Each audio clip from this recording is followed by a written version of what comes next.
Olá, amados, graça e paz. Aqui o irmão Fábio Gomes, mais um dia até aqui nos ajuda.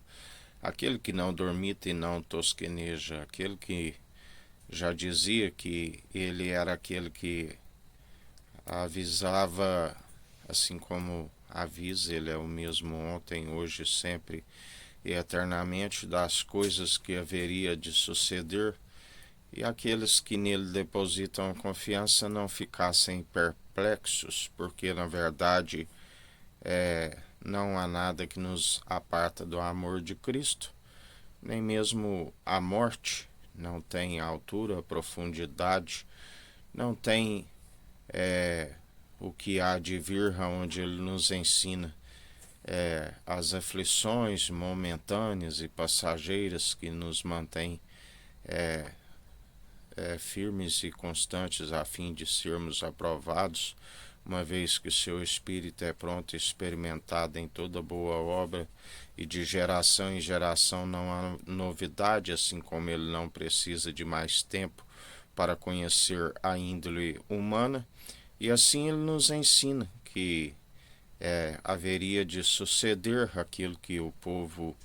mesmo semeou segundo a sua muita maledicência, por não ter a perseverança naquele que é benevolência. Mas bem-aventurados sois aqueles que buscam sempre limpar o coração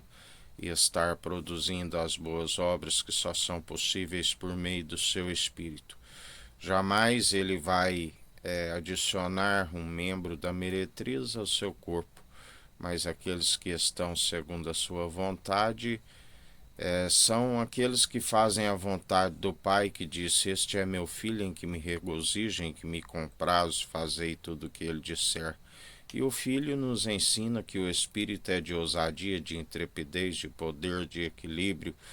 segundo o amor benigno, que não envaidece, que não ensoberbece, que tudo sofre, tudo suporta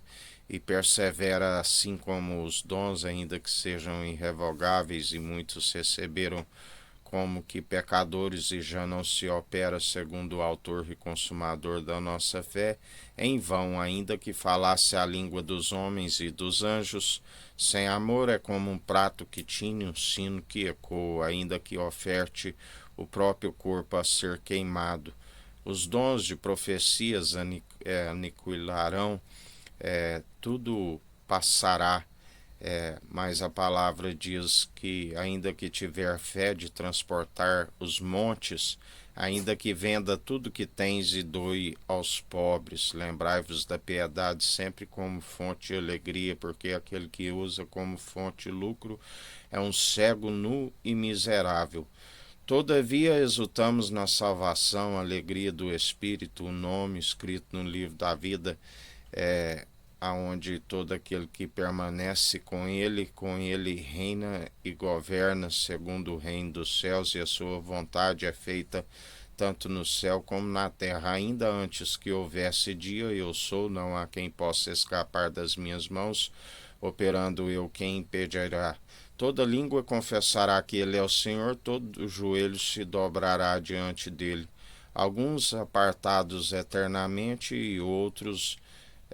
assim como a palavra diz, que são os que semeiam com lágrima, colherão com júbilo. Aleluia. Algo que os olhos nunca viram, a mente nunca imaginou e nunca se desceu ao coração, a Jerusalém jubilosa dos milhares e milhares de anjos, o unigênito do Pai, primogênito de toda a criação e ressurreição para todo aquele que nele crê, não pereça, mas tenha vida e vida com abundância, feito um pouco menor que os anjos, se tornou uma aliança superior, aonde a palavra diz: o construtor é mais digno de honra do que a própria casa, por isso mais digno do que o próprio Moisés, aonde se tornou